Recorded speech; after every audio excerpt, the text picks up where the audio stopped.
जय गौ माता। गौवत्स द्वादशी कार्तिक मास की ये पावन तिथि है। आप सब जानते हैं कि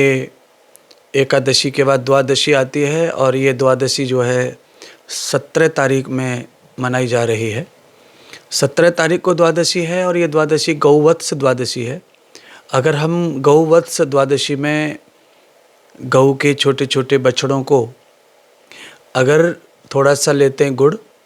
मान लीजिए आपके हाथ में अगर गुड़ है काला गुड़ का मतलब होता है बिना केमिकल का गुड़,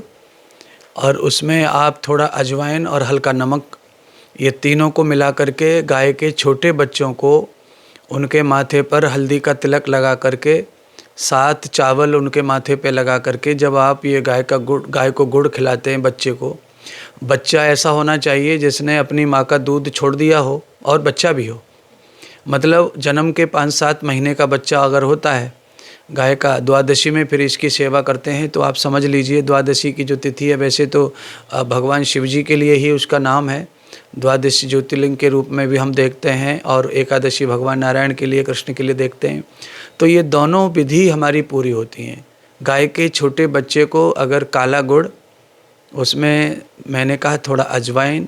और थोड़ा सेंधा नमक डाल करके गोलियां बना करके, जैसे बूंदी का लड्डू होता है इतना बड़ा एक गोला, द्वादशी में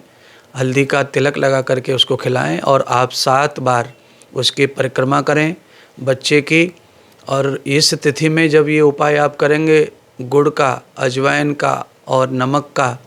तो आपके न जाने कितने सारे जो दोष हैं, पाप हैं, रोग हैं, वो पूरी तरह से समाप्त हो जाते हैं। ऐसा विधान हमारे ग्रंथों में इस पूजन का दिया है। द्वादशी तिथि में जब आप गौवत्स सेवा करते हैं, जो गाय का बालक रहता है उसके ऊपर गाय का वात्सल्य होता है, गाय अपने बच्चे को पूछती है, चाटती है, पास रखती है, ऐसे बच्चे का से पूजन करना है। तो पूजन में आपको अनेक चीज़ें खिला सकते हैं जो भी आपको प्रिय हो, पर इसमें गुड़, अजवाइन और नमक, ये तीनों चीज़ों का है, क्योंकि वैज्ञानिक रूप से अभी सर्दी और ठंडी आ रही हैं, तो इसीलिए गाय के बछड़े को बूस्टिंग के लिए, उसकी पावर बढ़े, उसका पाचन तंत्र अच्छा हो, ऐसी सुविधा हमारे